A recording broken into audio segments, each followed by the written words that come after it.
Have you ever felt that there is something invisible guiding your life, as if subtle signs were trying to awaken you from a long spiritual slumber? Perhaps what you call coincidence is, in fact, a coded invitation.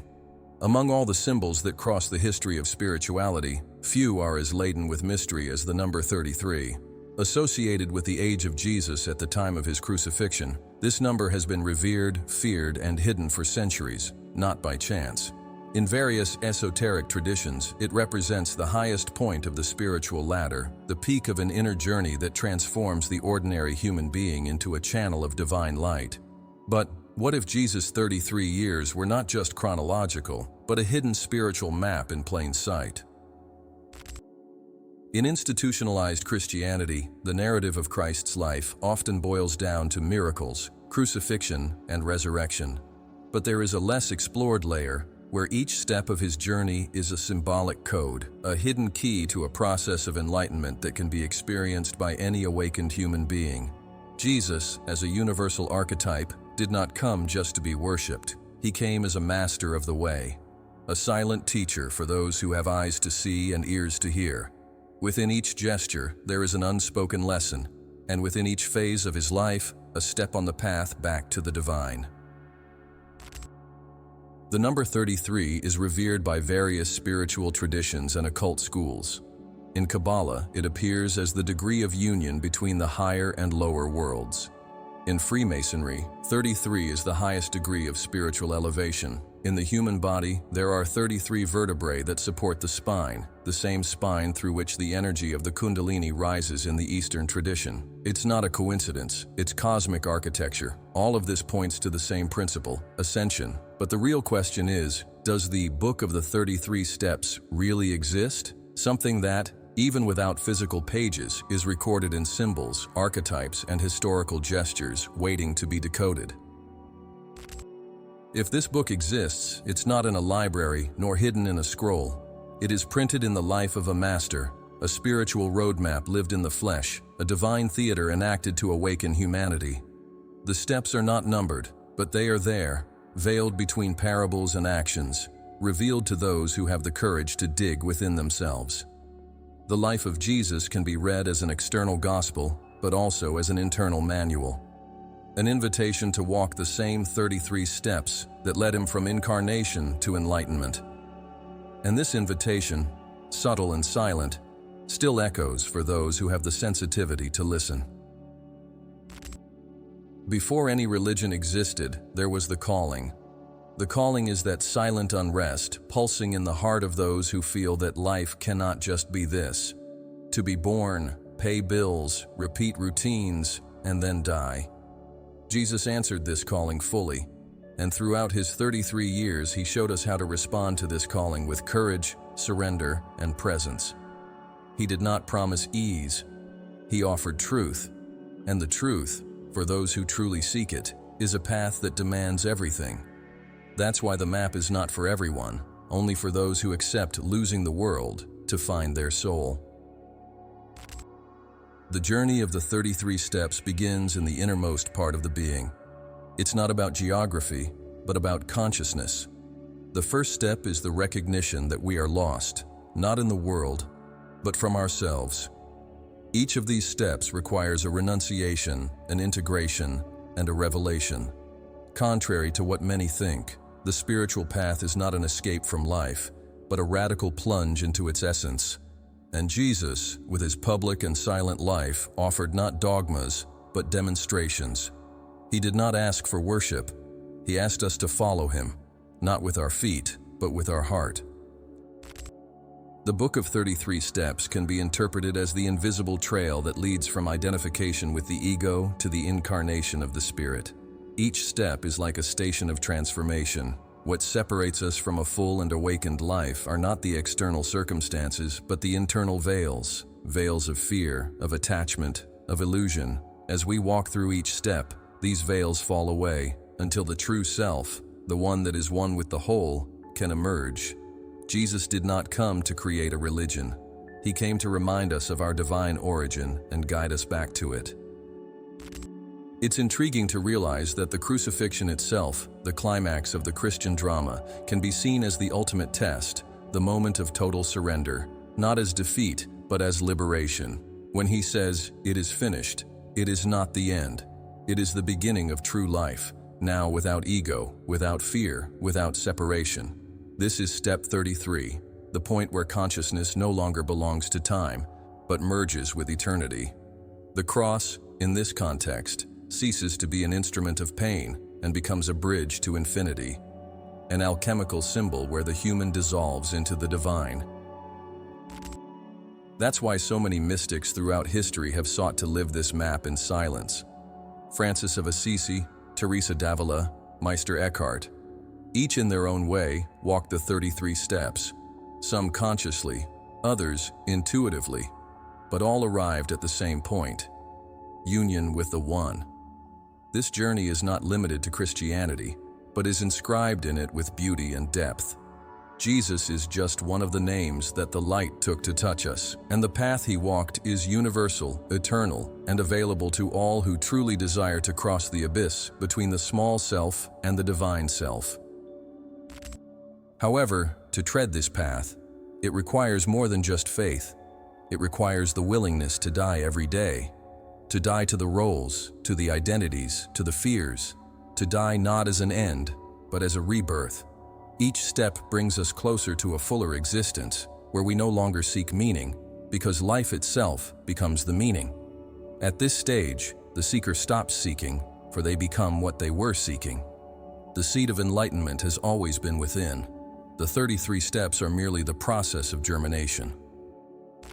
Upon understanding this, we realize that the call is individual, but the destination is collective. The more awakened individuals, the more humanity ascends.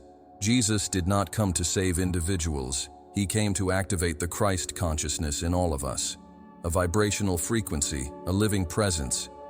When we say he lives in us, it's not a metaphor, it's potential reality. The 33 steps are the ladder to this state of being. Anyone can ascend, but no one ascends without decision, without surrender, and without truth. Therefore, if you feel that something within you is ready to go beyond the surface, this video will be your map, a symbolic and practical guide, a progressive revelation of the 33 hidden steps in the life of Jesus.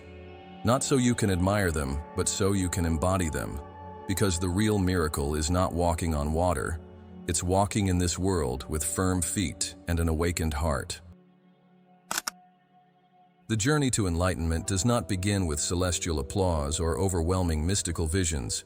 It starts at the rawest, quietest, and often most painful moment of life. That instant where everything that seemed solid begins to crumble.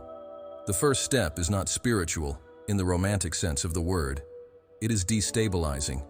It's the collapse of certainties, the breaking away from narratives that kept the identity standing. In the path of Jesus, this manifests early on, a childhood marked by precocious wisdom, but also by isolation, rejection, and the burden of a misunderstood mission. This step is the recognition of dissonance. Something within us starts to perceive that ordinary life is not enough. There is no turning back after this. It is the beginning of the journey. In the first step, we are confronted by the realization that the world we were taught to live in does not accommodate the fullness that the soul yearns for. It is as if the soul awakens from a deep sleep and cries out for air, for meaning. Jesus, even as a young man, already demonstrated a sense of identity greater than social roles when he said, "Don't you know I must be about my Father's business?" Here, the step shows us that spiritual awakening begins with breaking away from blind obedience. Questioning is not rebellion. It is a sacred act. It is at this moment that the individual begins to look inward and question what is outside. Something begins to burn. Something pulses wanting to be born. But this birth requires the abandonment of the comfort of ignorance. The second step is the acceptance of the call, not the one that comes from the heavens in the form of a voice, but the one that vibrates in the heart with a silent urgency. Jesus accepts his mission in silence. He does not chase after notoriety. He goes to the desert. He fasts. He remains silent. This step is one of radical introspection. It is the decision to withdraw from the noise, both external and internal. Here, the individual begins to perceive that the truth will not be found in ready-made answers, but in the deep listening of one's own being. It is the moment where the journey gains intimacy, the soul begins to guide, the mind becomes frightened, and solitude ceases to be absence and becomes communion. The ego resists, but something truer has already begun to lead. The third step involves confronting the shadow. There is no spiritual journey without a confrontation with the inner darkness.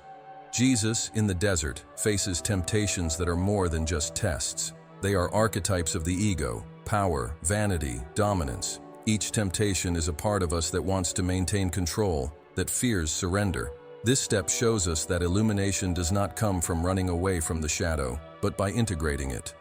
The spiritual warrior is the one who walks towards what they fear, knowing that the real battle is with themselves. The ego cries out for certainty, the soul feeds on surrender. This is the step of internal conflict, of purification through confrontation, a crossing that few dare to make, but that everyone will inevitably encounter. In the fourth step, the language changes. The seeker begins to understand that silence communicates more than 1,000 words. Jesus, after overcoming temptations, does not preach immediately. He listens, he observes, he moves with precision. This step teaches us that silence is not absence, it is gestation. It is at this stage that the soul begins to separate the true from the illusory. The noise of the mind gives way to the subtle voice of the spirit. The practices of meditation, contemplation, and solitude cease to be exercises. They become states of being. The individual begins to inhabit internal spaces that were previously closed. And there, in that silent space, the first fruits of consciousness begin to sprout. But they are fragile, and they need silence to mature. The fifth step is the practice of presence. True spirituality begins to manifest in everyday gestures. There is no longer a separation between the sacred and the mundane. Jesus did not perform miracles to impress. Each gesture was made in total presence, with full intention. This step is the start of conscious living. Every action becomes a spiritual act. The gaze is purified. The hearing is sanctified. The body becomes a temple, and the present moment an altar. The mind no longer dominates as before, and the heart begins to lead. From here, the spiritual path ceases to be theory. It becomes embodied life. Everything that was external begins to reflect what is inside, and the world, which was once a stage for struggle, reveals itself as a master and mirror. As one embarks on these first 5 steps, the walker begins to realize that they are not accumulating wisdom. They are emptying themselves. They are leaving behind filters, fears, and constraints. The soul, once stifled, begins to breathe. Spirituality ceases to be a concept and becomes a natural state. But this beginning, although it seems serene, is the most demanding. Because it is here that old foundations are broken. Often this moment is accompanied by crises. Relationships change, purposes unravel, work loses meaning. What is happening is not destruction, it is revelation. The old must die for the new to be born. But this is where many give up, for they feel the pain but do not yet see the light. However, the journey has already begun. These first 5 steps are the foundation of the entire journey of the 33rd. Without them, the rest are not sustainable. They create the inner space where light can dwell. They remove the rubble so that the temple can be erected. And above all, they reveal a profound truth. Enlightenment is not something that is achieved. It is something that is revealed when what we are not is removed. Jesus, at the beginning of his mission, does not start with crowds. He starts in anonymity, in the desert, in the intimate. It is the soul that calls, and the world, no matter how noisy it is, can no longer silence this call. Each step is subtle, yet profound. They are silent ruptures that open internal portals, and once crossed, there is no return. The being starts to reshape from within. You perceive yourself less as an owner and more as an instrument. You begin to see people with more compassion, and the pain of others is no longer distant. The heart begins to expand. And, in this process, consciousness aligns with the original purpose. The initial steps are the foundation of lucid love.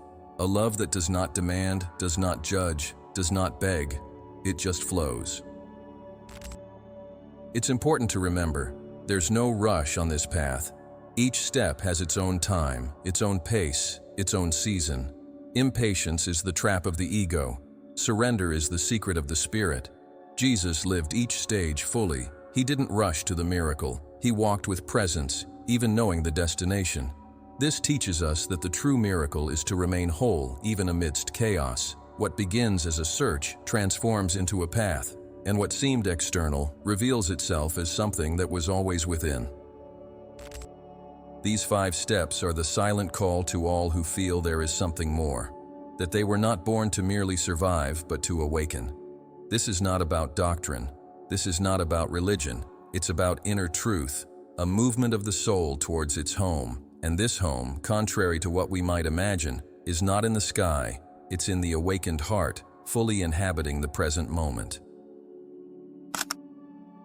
With each step, the journey requires more dedication and more truth. After the first 5 gates of consciousness, the traveler enters a phase of intense inner transformation, where dilemmas no longer come from the outside, but emerge from the deepest layers of the psyche. Here, the seeker is summoned to confront the most crystallized aspects of their ego: pride, vanity, neediness, control. There's no longer any way to hide behind roles. The superficial shine fades and reveals what is truly alive within us. Jesus, when beginning his public mission, had already passed through these internal trials. He was not seeking fame or recognition, just the truth. And it is this same posture that the 6th step demands, a radical renunciation of the need for approval. Now the journey is no longer about pleasing the world, it's about being true to the soul. In the 6th step, the main initiation is learning to lose, not as a failure, but as a purification. The ego, for a long time, guided our actions out of fear of not being enough. It created masks, defenses, strategies. But at this stage, such mechanisms begin to crumble. Pain emerges as a teacher, not as a punishment. The soul, now more awake, begins to illuminate the shadows with compassion, and the ego realizes that it can no longer command the journey. Jesus teaches us this by allowing himself to be rejected by his own, discredited by the doctors of the law, unaccompanied in the crowds. He does not cling to prestige. He remains firm in what he is. This step requires that we learn to be nothing in the world to be everything in essence. True strength is born from vulnerability. The 7th step marks the break with inherited identities. Here, family, cultural, and social roles begin to unravel. It is no longer possible to sustain the image that others project. It is the moment of spiritual depersonalization, not as alienation, but as freedom. Jesus breaks with the expectations of the Pharisees, but also with the illusions of the disciples. He did not come to fit into labels, and neither did we. This step can be painful because it implies saying no to what once defined us. Friends may drift away, relatives may not understand, and old dreams may die. But all of this is part of renewal. Only those who accept to die to what has been can be born again. And it is at this point that the seeker begins to experience the freedom of being without needing to explain. In the 8th step, the emotional wound is touched at its root. This is a sensitive point in the journey, where past traumas, unprocessed pains, and suppressed memories come to the surface, not to punish us, but to be healed.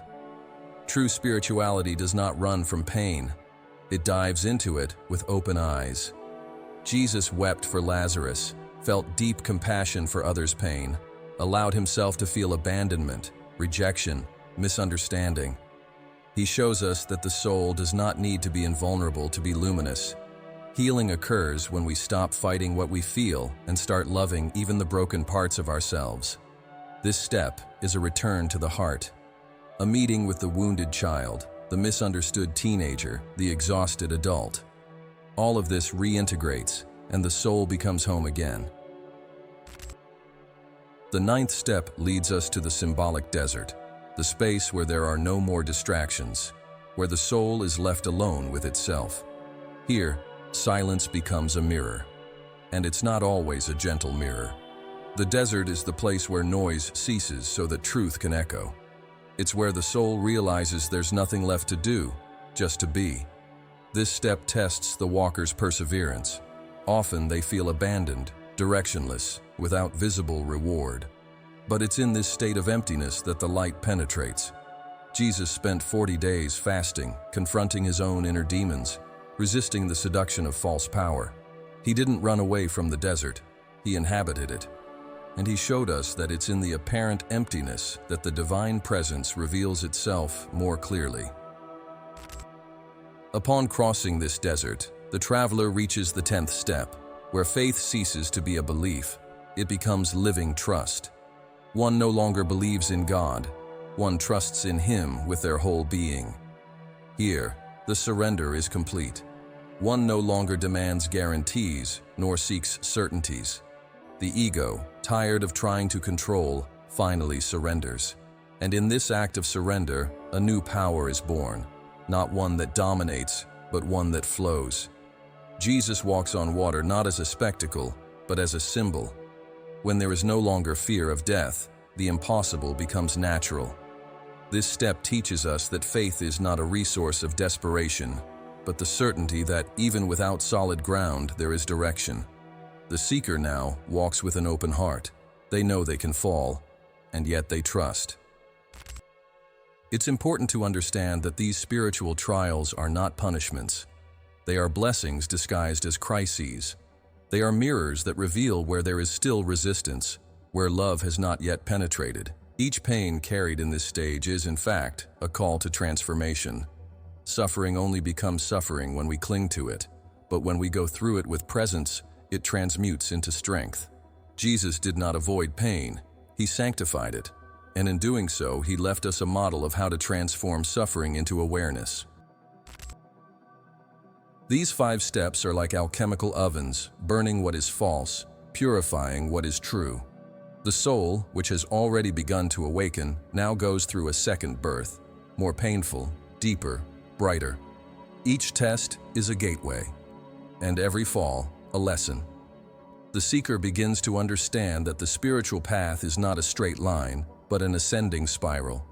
We repeat themes, revisit pains, but in each cycle, with more awareness, with more love, with more truth. At this point in the journey, external life may seem disorganized. The old structures no longer hold, but the new ones have not yet arrived. It's the sacred limbo, a space where the soul learns to trust in the invisible. This is where many turn back, out of fear. But those who continue discover that the invisible is not absence, it's the origin.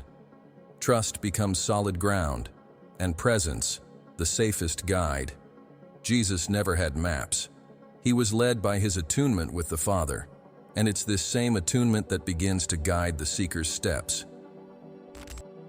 At the end of the 10th step, something has already irreversibly changed. The being no longer seeks to be special, it seeks to be real. It no longer wants to shine for others. It desires to serve. Vanity gives way to simplicity, and simplicity becomes beauty. This is the beginning of a new level of consciousness, where the sacred is found in the ordinary, and the miracle reveals itself in breathing. The soul begins to align with the divine rhythm. There is no more rush, there is flow, and where there is flow, there is peace. To traverse steps 6 through 10 is to accept spiritual maturity. It's to move from mystical infancy into the adolescence of the soul, where doubts still persist, but direction is already present, where pain still exists, but so does wisdom, and where light begins to become constant, not as ecstasy, but as a state of being. The journey now is no longer solely personal, it's also collective.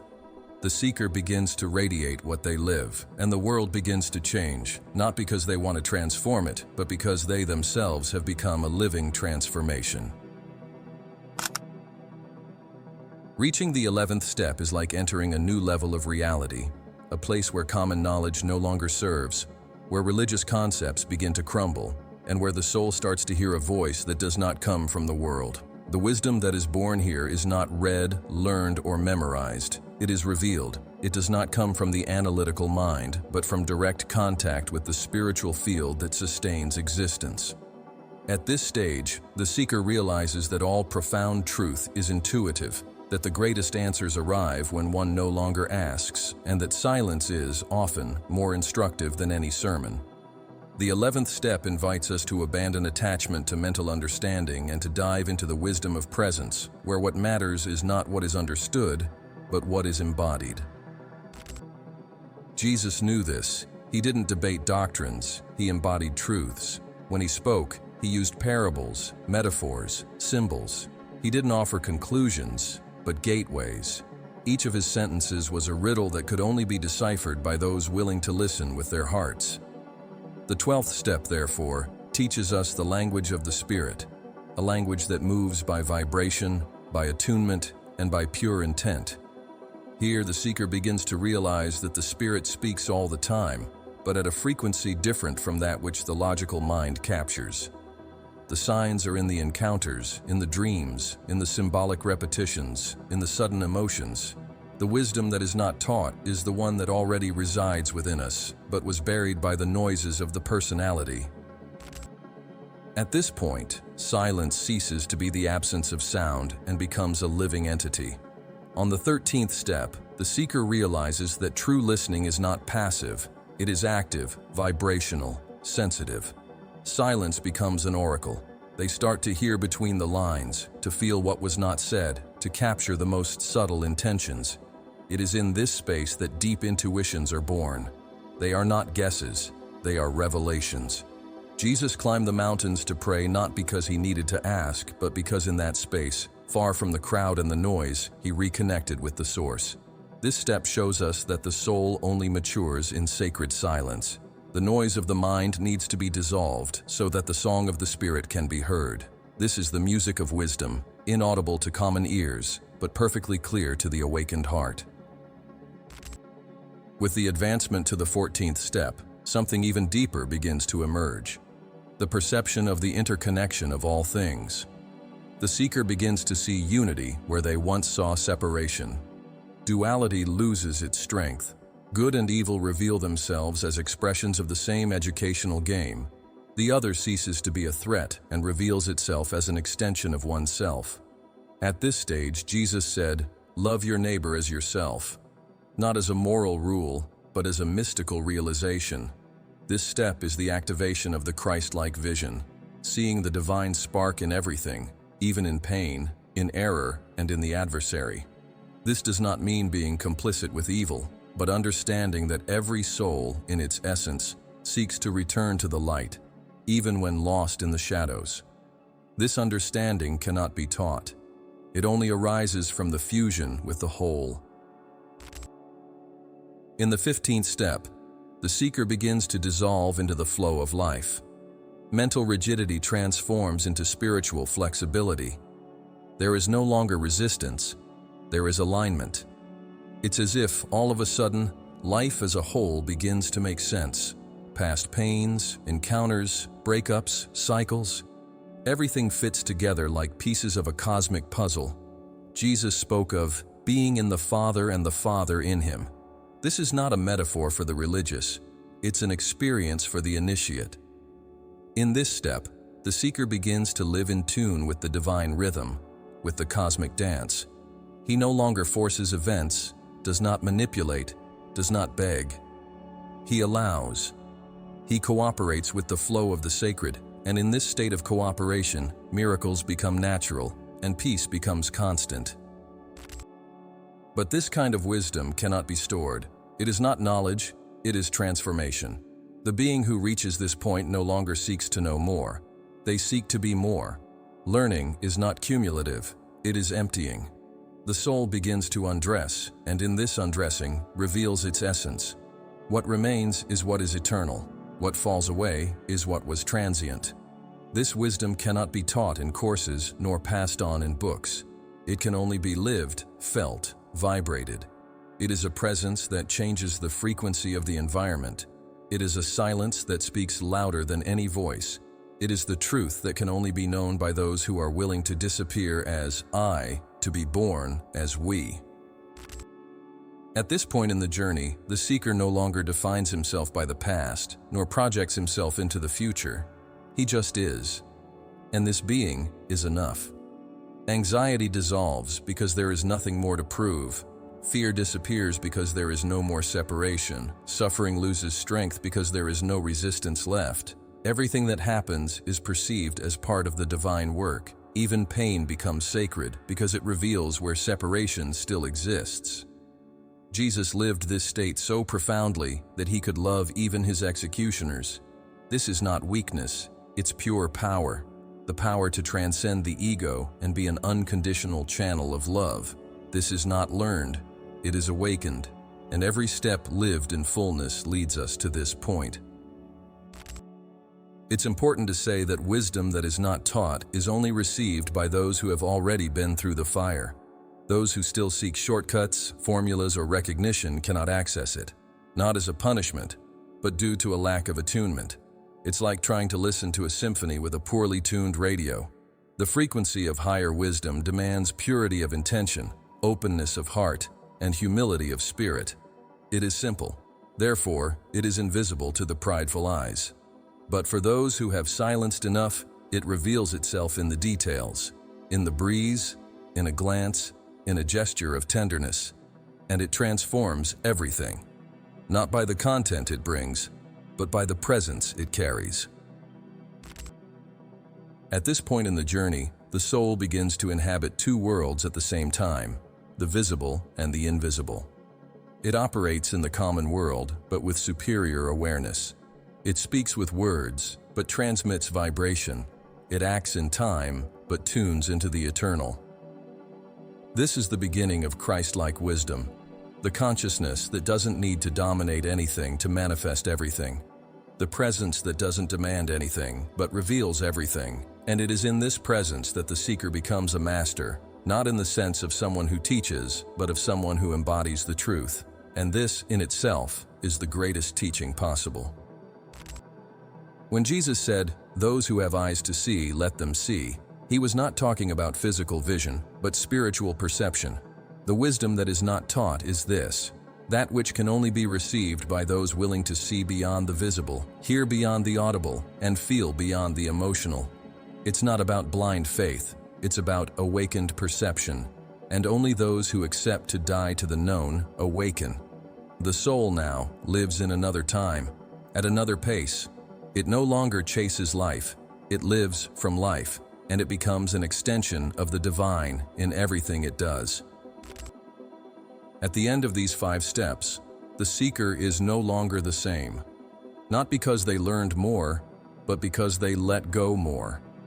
They no longer carry theories, they carry presence. They no longer seek explanations, they live revelations. They no longer want to convince, they want to live in truth. And it is this silent, loving, and present experience that begins to transform everything around. Because true wisdom, when embodied, spreads like perfume, silent but unmistakable. Reaching the 16th step is crossing the invisible boundary between who you thought you were and who you really are. Up to this point, the path has been filled with breaks, revelations, and purifications, but now it's no longer about understanding nor transforming. It's about dying, not physically, but energetically, identity-wise. The ego, this psychological center that always tried to control everything, begins to be dissolved from within, not by violence, but by surrender. The 16th step is the beginning of the dark night of the soul, the place where the seeker feels utterly alone, disoriented, and paradoxically, closer to God than ever before. It's when the light seems to have gone out that the inner glow begins to be born. Jesus lives this moment in Gethsemane, sweating blood, pleading for the cup to be taken away, but then fully surrendering to the Father's will. This step is brutal because it teaches us to give up what we love the most, the very control of life. In the 17th step, the soul enters a state of radical emptiness. It is the complete emptying of the old structure. There is no more familiar ground nor image of the future. What once made sense now seems distant.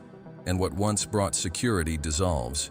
The seeker no longer recognizes himself, but it is at this exact point that the true identity begins to be born. Jesus, upon being arrested, does not resist. He surrenders. This is not weakness, it is wisdom. He understands that light only comes when there is no more struggle against the shadow. This step teaches us that deep suffering, when accepted with consciousness, becomes a gateway to rebirth. It's not about enduring the pain. It's about allowing it to transform us. In the silence of this emptiness, a living presence is born, a serenity that does not come from understanding, but from surrendering. And it is at this point that the old self dies with honor, allowing the emergence of the real being.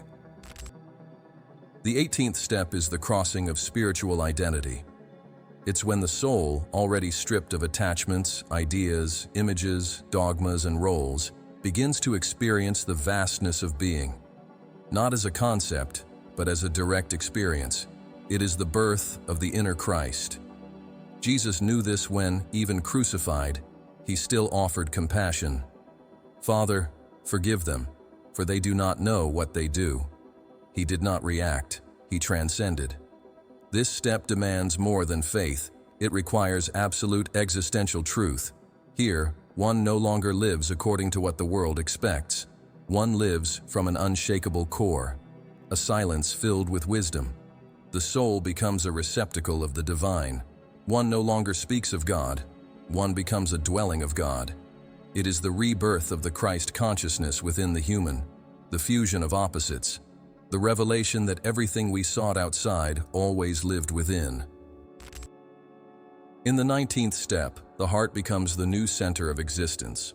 The mind quiets, the body purifies, and the heart expands to levels never before experienced. Compassion is no longer an ethical choice. It is a natural state. One does not choose to love. One loves because one is love. Jesus, even in the face of the cruelest suffering, does not harden. He remains open, pure, vibrant. He transcends death without needing to escape from it. This step is the consecration of the spirit over matter. Love now is no longer a feeling, it is substance, it is presence, it is a field. The seeker becomes a healing presence. Their mere existence transforms, not because they speak beautifully, nor because they teach something new, but because they radiate. Presence no longer seeks to convince, it transforms through resonance. Finally, the 20th step seals the alchemy. It is the moment where the seeker, now empty of self, is filled with God, full of essence, full of life. But contrary to what many imagine, this fulfillment does not come as a permanent ecstasy. It comes as constant peace, a state where everything is accepted, understood, integrated, where the world still continues with its noises, but it no longer affects as before. What was once a crisis is now a learning experience. What was once a loss is now a release. What was once death is now a rebirth. The 20th step is the point where the eternal identity takes command of everyday life. And this changes everything. Relationships, work, spirituality, everything aligns. The seeker now lives not to find the truth, but to be an instrument of the truth. Jesus resurrects, not just as a supernatural event, but as a symbol of a being who has overcome separation and become one with the all. These 5 steps form the core of spiritual transfiguration. There is no way to pass through this gateway without pain, without loss, without profound silence. But neither is there a way to emerge from it without freedom, without light, without truth. The soul that crosses this symbolic death is no longer hostage to the world. It becomes an ambassador of light, walking with humility but with unshakable inner authority. Because whoever has already died to themselves fears nothing anymore, and whoever has already touched the eternal no longer loses themselves in the transitory. This stage of the journey is so intimate that it cannot be fully expressed in words. Each seeker will experience it in a unique way, but the signs are universal. The stripping away, the emptying, the silence, and finally, the birth of a new frequency. A frequency that heals through presence, that calms with a glance, that awakens through simplicity. It is not a spiritual persona. It is an awakened, real, effortless being. This is the true birth of the inner Christ. a being that serves life with a clean heart and a peaceful soul. Jesus gave us this model not for us to admire, but for us to live. The cross is a symbol of the death of the ego. The resurrection is a symbol of the victory of consciousness. And each of us has this inner cross. Each one is called to this rebirth, not to become special, but to remember who they have always been. This is the gift that Step 20 gives us. The quiet power to live fully, in tune with eternity, even amidst the chaos of time. At the end of these 5 steps, the seeker no longer strides towards evolution. He strides towards service. He no longer seeks to ascend. He descends with humility into the world to elevate others with his presence. This is the true miracle. Not walking on water, but walking among men with an awakened heart and eyes full of compassion. And in this state, the new being no longer seeks God. He lives as a living conduit of Him in every gesture, in every silence, in every breath. On the 21st step, something grand happens. The consciousness that has crossed the symbolic death of the ego begins to pulse in unison with absolute love. This love is not human, it's not romantic, it's not conditional. It does not rely on affinity, reciprocity, or understanding. It simply is, and it's at this point that the seeker stops loving because they want to be loved, and starts loving because they recognize in everything and everyone the same divine principle that burns in their chest. This step is a milestone. It's when the heart's energy expands beyond personal identity and begins to touch everything that exists. Jesus experienced this radical expansion by extending love even to His tormentors, even to the forgotten ones, even to those whom nobody saw. He didn't love for merit. He loved by nature. This step invites us to live exactly that. To be love that does not choose, does not calculate, does not wait. It simply radiates. The 22nd step is when the seeker begins to understand that serving is not a function. It's a natural consequence of those who inhabit the vibration of the divine. It's no longer about helping others as a moral goal or ethical task. It's about seeing oneself in the other, and upon seeing the suffering of others, feeling as if it is one's own body being touched, one's own soul being called. Compassion, here, ceases to be a noble emotion and becomes a spiritual intelligence, an ability to act from the heart without judgment, without superiority, without imposition.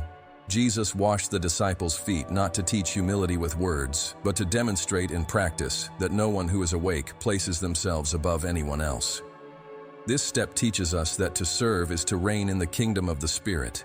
It is to touch the earth with heavenly hands, to heal with the eyes, to welcome with silence. On the 23rd step, the seeker begins to live in a state of medicinal presence. Their mere existence transforms environments, soothes hearts, and dissolves tensions, not because they say beautiful things or act in a spiritually correct way, but because their vibration is coherent with the source. This step shows us that the energy of conscious love heals, and it doesn't just heal psychological or emotional wounds, but also ancestral traumas, collective pains, and inherited spiritual tensions. The soul, now aligned, becomes a channel for transmitting an invisible force that operates on the deepest levels of reality. When Jesus touched someone, or simply allowed himself to be touched, there was no ritual. There was a direct connection with the essence. Healing occurred because his presence was pure, whole, and loving. This step is the awakening of the Christic medicine within us. Upon crossing the 24th step, love becomes universal. It's not just about loving your neighbor anymore, it's about loving existence itself. You love the sun, the wind, the rain, the animals, the cycles, the impermanence. You love what is and what was. Even mistakes become sacred because they reveal a path. Even pain earns reverence because it shapes compassion. This cosmic love is what Jesus manifests when he states, "Whatever you did for one of the least of these brothers of mine, you did for me." He's not just talking about action, he's talking about a new lens of perception of reality.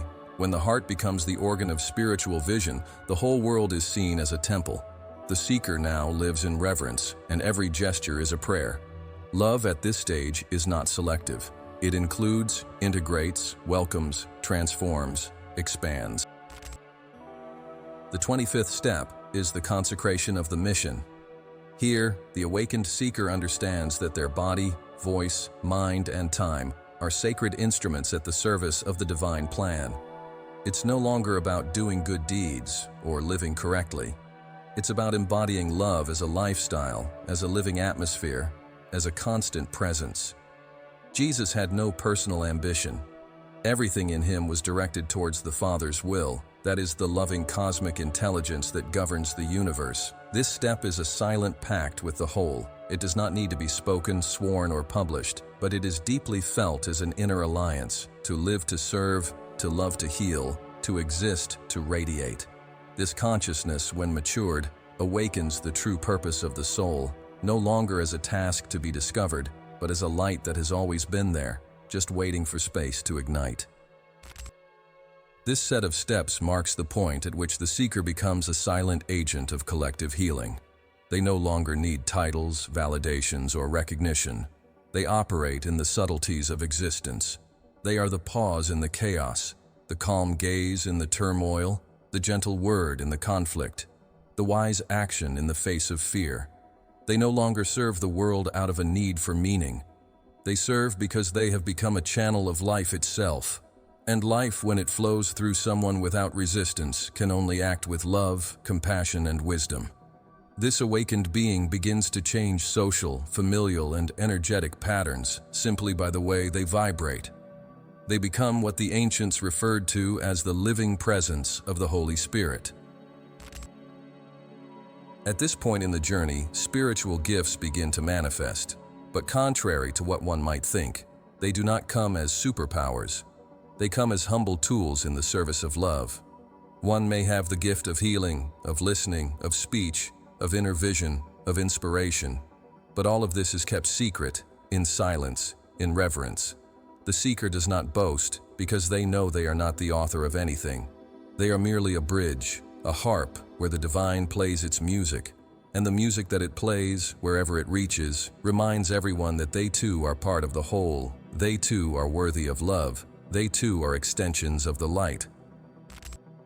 Jesus embodies this ideal of an expanded heart in every detail. He did not exclude anyone. He touched lepers, ate with sinners, welcomed rejected women, conversed with foreigners. He did not preach to the saints. He reminded the lost that they were saints who had forgotten themselves. This is the call of the 25th step, to go where no one wants to go, to love who no one wants to love, to touch where the world says it's dangerous, not out of heroism, but because there is no longer a separation between me and the other, because love here has no more borders. It is an ocean without shores. This universal love, when embodied, transforms everything, and it doesn't need a fuss. It works in the unseen. It heals without needing the spotlight. It builds without raising flags. It radiates without seeking applause. This is the true spiritual strength, the power that doesn't need power, because it's already love in action. The soul that has arrived here no longer wishes to change the world. It wishes to be a new world in every gesture, because it has understood that the external world has always been a reflection of the internal world, and that the only real revolution is the one that is born in the awakened heart of a being who has decided not to hurt anymore, not to judge anymore, not to separate anymore, only to love. The conclusion of these 5 steps is a filled silence, a state of soul where everything rests. The body vibrates lightly. The gaze becomes vast. Time slows down. Life becomes sacred even in the trivial. And everything is seen with gratitude, not as a spiritual obligation, but as a natural state of those who have recognized the grace of existence. The soul now dances with life. And this dance is music for those who are still seeking their rhythm. Such a being doesn't need to say they love. Just being present is enough, and love manifests itself as an atmosphere around them. The 26th step initiates the entry into the portals of enlightenment. Here, the seeker no longer walks by effort, does not ascend by discipline, does not seek out of a desire for transcendence. Now they are guided by an invisible, loving, and silent force that operates from within, dissolving the last veils that upheld the illusion of separation. At this stage, Reality is no longer perceived as an external object, but as an extension of the field of consciousness that inhabits and permeates all things. Jesus lived in this state when he said, "I and the Father are one." He did not speak metaphorically, but as a direct observation, the result of a state of presence where the human mind and the divine mind become a single integrated perception. In this step, psychological time begins to lose its relevance. The past no longer binds, the future no longer generates anxiety, and the now reveals itself as living eternity. On the 27th step, the dissolution of the self reaches its deepest point. Personal identity, once central, begins to evaporate like a soap bubble in the sun, not because the human is denied, but because the human is understood as a transitory reflection of the infinite. In this state, the seeker no longer says, "I am this or that." He realizes that he is the emptiness where everything happens, the silent space where all forms arise and disappear. This is the awakening of non-dual consciousness, where the observer, the observed, and the act of observing become one. Jesus manifested this by healing without technique, touching without judgment, speaking with authority without worldly authority. He did not act from a self. He allowed the Father to act through him. At this step, enlightenment is no longer a goal. It is a natural state, and the seeker begins to live as a pure witness of grace without attachment to role, story, or outcome. The 28th step is marked by the direct experience of what mystics call the state of unification. Here, the heart and mind merge. The body becomes an extension of the soul, and the entire universe is perceived as the body of God itself. There is no more inside and outside. There is no more sacred and profane. Everything is one. Everything is expression. The seeker becomes absolutely intimate with creation. He feels the suffering of the world as his own, but also feels the beauty of the world as his own light. He contemplates the sunrise as a revelation, listens to silence as a hymn, breathes as if praying, and prays as if breathing. Each gesture carries the infinite. Jesus said, "The kingdom of God is within you." Here it is understood. It is not about belief, but about direct perception, undeniable, incommunicable, and deeply transformative. At this point, the awakened being is no longer within spirituality. They have become living spirituality. Meditation is no longer a practice, it's the natural state. Presence is no longer an exercise. It's the constant internal environment. There's no longer a desire to know, because it's realized that true knowledge is not knowing. There's no longer a need to act, because action arises spontaneously, according to the rhythm of Tao, of spirit, of source. This is the point where the soul discovers the power of non-interference, to act without forcing, to speak without noise, to move without hurry, to be without needing a name. Life energy flows through the seeker with lightness and strength at the same time. It's what the masters call the point where the soul dances with God without defined steps, just attunement. The 29th step, the last before complete fusion with the One, is the total integration of the world and the spirit. It is when enlightenment, previously felt as a state of ecstasy or quietude, becomes fully lived in action, in everyday life, in matter. Here, the seeker no longer needs to isolate themselves in mountains or deserts to preserve peace. They carry the desert in their heart and the mountain in their breath. They walk among men as veiled light, as an awakened presence, as a witness to the eternal in time. Their decisions flow with wisdom. Their words touch where nothing else could, and their silence speaks what no human voice is capable of saying. They no longer live for themselves, but they also do not live against themselves. They simply live as a full expression of the truth. Jesus, upon returning after the resurrection, was no longer recognized, not by appearance, but because his vibration was different. He had transcended the world, and for that reason, he could touch it with real freedom. This stage of the journey is indescribable with accuracy. Words merely scratch the surface of the mystery that surrounds this state. But all mystics, in every tradition, report the same essential core: absence of separation, fullness of love, effortless wisdom, and egoless action. This being no longer feels in the world. It feels like a world aware of itself. It perceives that the sun does not rise, it is the light. That the water does not flow, it is the flow. That the trees do not grow, it is the root. And that the eyes it uses to see are the same eyes that God uses to behold creation. This is not delusion, it's the pinnacle of spiritual sanity, a state where everything rests in itself, where everything lives as the dance of being. From this point forward, the journey does not end, it becomes eternal. The seeker is no longer someone walking towards the light. He is the light itself, gently walking among men, revealing that the light was never distant, only veiled by fear and ego. He no longer needs masters, but honors all who came before. He no longer needs techniques, but respects all practices. He no longer seeks to belong, because he already belongs to the whole. His presence heals, not because he tries, but because he is. His word awakens, not because he teaches, but because it resonates. His life becomes a living gospel, not written on paper, but engraved in the hearts of those who cross his path. Jesus reached this point. He lived as a man, cried as a human, suffered like anyone else, but died to all of this without denying anything. And in resurrecting, he showed us that the spirit within us is greater than time, than fear, than death. These final steps are not for the perfect, they are for the wholesome. They are not for the idealized saints. They are for humans willing to completely empty themselves of illusion to allow the divine to dance through them. True enlightenment is simple, unpretentious, quiet, but it is irreversible. Arriving here is to recognize that the search has always been the journey itself, leading back home. That the map was within.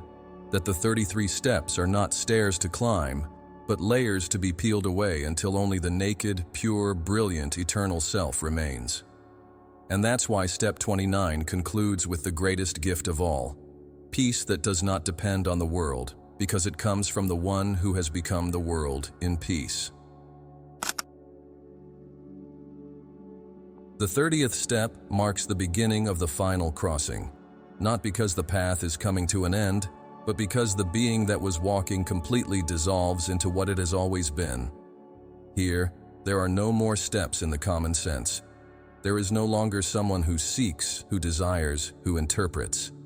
What remains is a pure state of being, so vast, so quiet, and so absolute, that the very idea of an I no longer makes sense.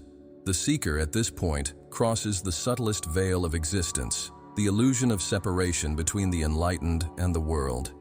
He realizes that there are no more steps to climb, because the summit has disappeared, revealing that there was never a mountain. Everything has always been the infinite field of presence. It is at this moment that Jesus surrenders his spirit on the cross, not as a surrender to suffering, but as the culmination of total surrender. He dissolves his last resistance.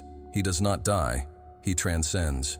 The 30th step is the crossing from form to essence, from effort to fluidity, from name to silence. Here, the soul no longer seeks to understand. It rests. At this stage, time disintegrates, space bends. The body becomes a living score of invisible frequencies. The mind no longer thinks, it bends. The heart not only feels, it emanates. Existence is no longer an experience, it's an extension of consciousness. The enlightened being traverses the world with the serenity of someone who knows that everything is exactly as it should be. There are no more internal conflicts, no spiritual pursuits, no urgency for expansion. The light now rests within them as a permanent dwelling, and their presence is so clear that it becomes invisible. They don't need to be noticed. They don't wish to be recognized. They merely live, and in living, they manifest the perfection of the eternal now. This step requires the abandonment of the last fragment of identity, that of the one who imagines themselves awake. Here, even enlightenment dies, because there is no longer anyone to enlighten. There is only light. Step 31 is the ultimate surrender, not the surrender of the body or the mind, but of the soul itself. It is the fusion of the individual being with the absolute ocean of reality. Jesus expresses this surrender in his last words on the cross. Father, into your hands I commit my spirit. There is no more I. There is no more personal plan. There is no more fear of ceasing to exist. There is only the radical acceptance of dissolution. This step is the pinnacle of spiritual trust. It is when the seeker understands, with every cell, that nothing belongs to him, not even life, that everything is an expression of the source, and the only thing to do is to allow life to be lived through him, without resistance, without control, without separation. It is here that the true miracle is born, not the one of walking on water, but of floating on existence with peace, even amidst the storms. The cross, in this context, is the altar of fusion. The soul passes through the final agony of the ego and emerges into the serenity of eternity. At this stage, breathing becomes sacred. Each movement is a ritual. The spoken word, when uttered, comes laden with silence. The gaze, even when still, conveys revelations. There is no more rush, nor pause. Everything happens with loving precision. The surrender is so profound that the body itself becomes light, and even pain is welcomed as a teacher. The being living this state no longer needs to meditate to achieve peace. They breathe peace. They no longer need to love to feel connection. They are the bridge between everything and everyone. They walk among people like a breath of the divine, gentle, unnoticed, but absolutely transformative. This step transforms presence into continuous prayer. There is no longer a need for spiritual effort. Everything is spiritual. Matter becomes spiritualized. Spirit becomes materialized. The union is consummated. In step 32, the crossing has already been made. What remains is pure manifestation. The body lives as an extension of the spirit. Actions do not stem from mental decisions, but from alignment with the universal flow. The being no longer fears the world, for it has understood that the world is a dream of the absolute, a dance of consciousness. This step is the dwelling of the non-self, a state of total freedom. Freedom from oneself, from others, from roles, from stories, from missions. Here there are no more teachings, only presence. There is no longer a path, only being. Jesus resurrects, not as a return to life, but as transcendence of the cycle. He does not return, he reveals that he never left. He appears and disappears with the naturalness of one who is no longer bound to space. This step is the revelation that the true self was never born, never died, always was. It is the self-essence, the self-silence, the self-everything. From this point on, the soul no longer wishes to understand, nor express, nor impact. It becomes silently fruitful. Its vibration creates transformation. Its stillness generates awakening. It does not concern itself with being understood, because its only concern, if there is still one, is to be coherent with the source. Coherence here is not between words and actions, but between essence and existence. The soul has become a pure reflection of light. The gestures are impeccable not because of moral rigidity, but because they emanate from an incorruptible frequency. The choices are simple, but full of truth. Every moment is lived with the totality of one who knows that everything passes, but the presence never changes. This step is the seal of the path. The being returns to the world, but the world no longer binds him. He acts, but does not cling. He loves, but does not possess. He teaches, but does not assert himself. He lives, and that is enough. Here, the notion of mission dissolves, not because the mission has ended, but because it has been transcended. Life itself has become the mission. Every heartbeat, every breath, every pause, all are part of the grander plan. There is no more hierarchy between the spiritual and the mundane, between the noble and the common. Everything is light. Everything is an expression of the infinite. The seeker, now fully awakened, is a direct channel of the love intelligence that governs the cosmos. There are no more questions. There are no more answers. There is only a vast, deep, silent, and sweet being. Nothing needs to be said, but everything is revealed. Nothing needs to be done, but everything transforms. This step is the ultimate unification. Heaven and earth meet in the chest of the one who has crossed the 32 gates and, in the end, understood that all he was seeking was always himself. Not the ego, not the character, but the eternal being before form, beyond form, inhabiting everything, in everything, as everything. This step is the antechamber of conclusion, a gateway where time bends in reverence and the eternal manifests in every breath. The seeker becomes a convergence point between the visible and the invisible, between the human and the divine, between matter and spirit. He no longer asks why, he lives the how. The suffering of others still touches him, but does not bind him. The world's pain still sensitizes him, but does not paralyze him. He acts as a healer of the soul, but without a scalpel, as a builder of peace, but without tools, as a living presence of the infinite, even amidst the finite. This is the silent gift of Step 32, to make the body an altar, life an offering, and existence a celebration of the mystery.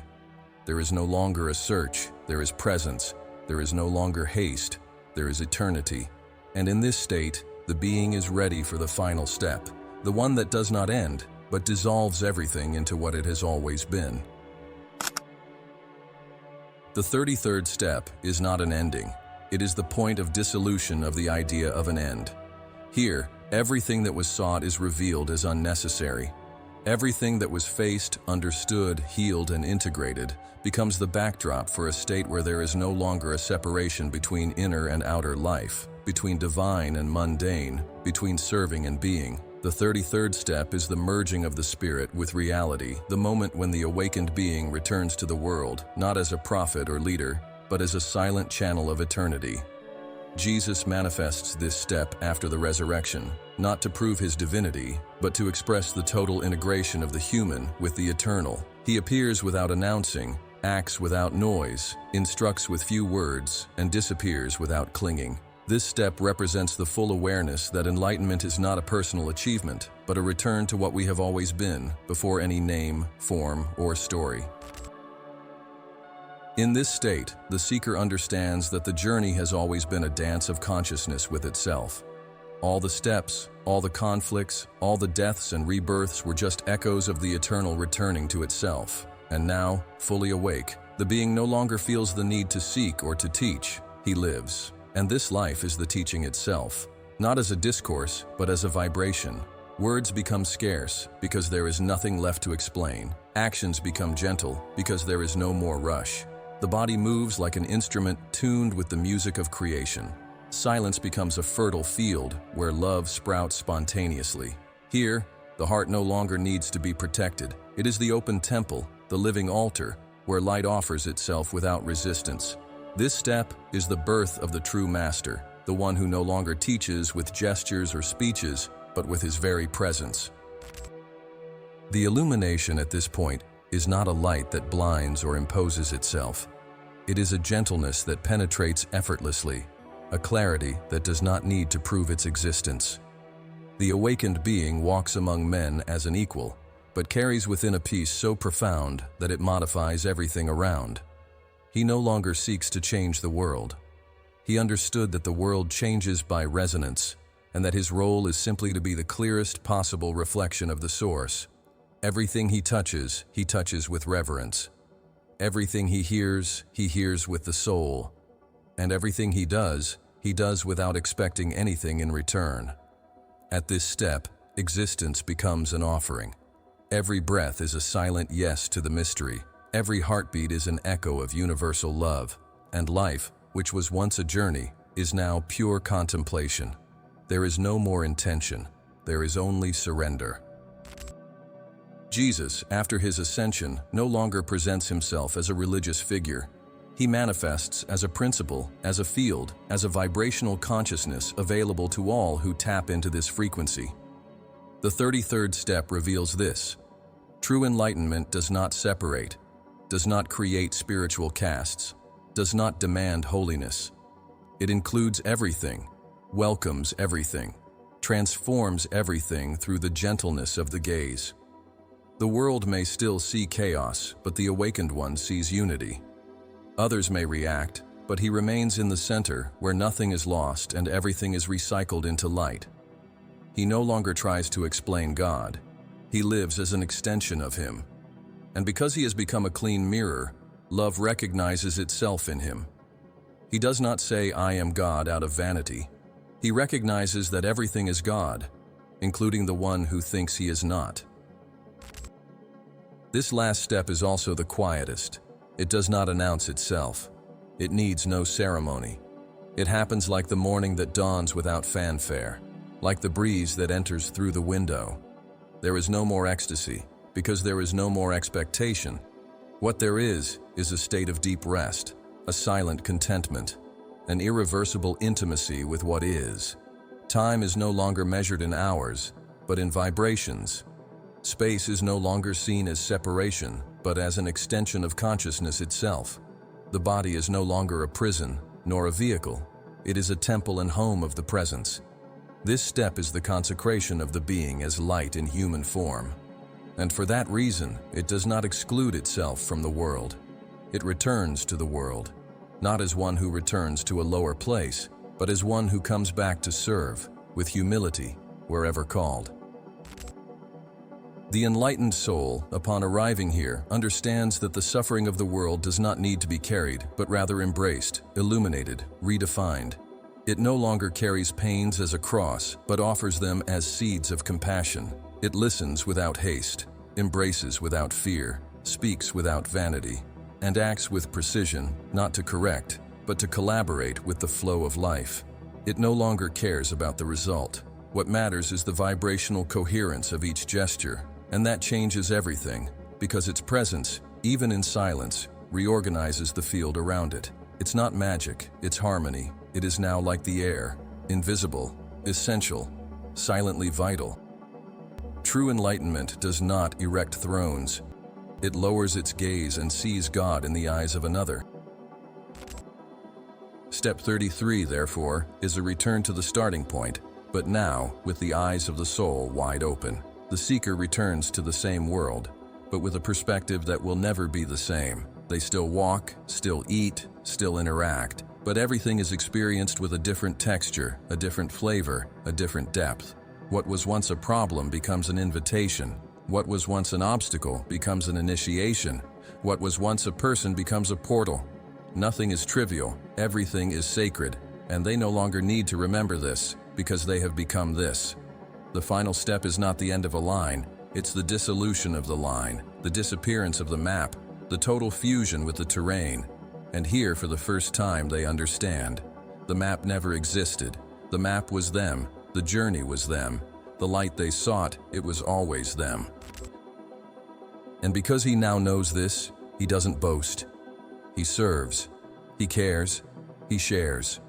Not as a moral obligation, but as a natural impulse of the awakened soul. Enlightenment didn't make him special. It made him ordinary, but with a sparkle in his eyes and silence in his chest. He lives without needing to be seen, and therefore, he is seen by those who have also awakened their inner sight. He no longer carries names, nor dogmas, nor labels. He carries presence, and his presence opens paths, heals environments, dissolves conflicts, not because he tries, but because he is. This is the true end of the path, the reminder that there was never a path. There was only a call to truth, and he answered. And having answered, he now walks without seeking, lives without fearing, loves without measuring, and shines without showing off.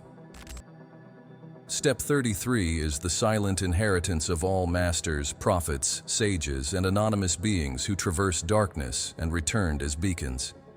It's the vibration of Francis of Assisi walking among the poor with gentleness. It's the calm of Buddha sitting under the tree. It's the gaze of Yeshua upon Mary Magdalene. It's the sigh of Rumi dancing in the desert. It's the breath of the elder who, without words, reveals everything. It's the touch of the grandmother who caresses a child's face and, unknowingly, transmits millennia of wisdom. It's the gesture of someone offering their bread to another, and in this gesture ignites a sun in the midst of winter. It's the light that never goes out because it was never lit.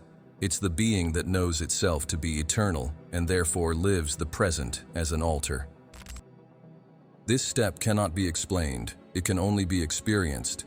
It is the seed and the fruit, the emptiness and the fullness, the crossing and the arrival, the cross and the sky, the tear and the smile, the silent yes to life as it is, And in this yes, the entire universe bows, not to worship the awakened being, but to recognize it as an inseparable part of itself. The total awakening is this: remembering that we were never out, we were never less, we were never separated. We have always been a unique, irreplaceable, and perfect expression of the source that pulses in everything.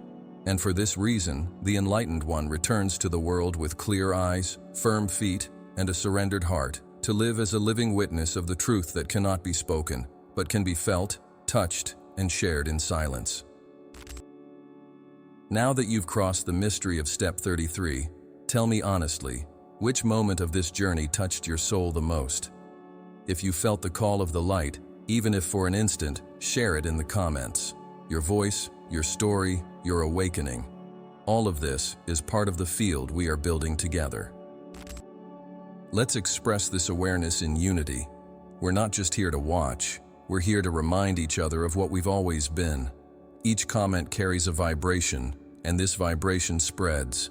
How about leaving a sentence below that summarizes what it means to you to live from Step 33? And if you feel that this journey still pulses within you, click now on the video that is appearing on your screen.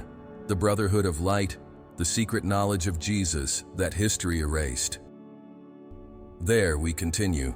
We go deeper. We go beyond what we have been told.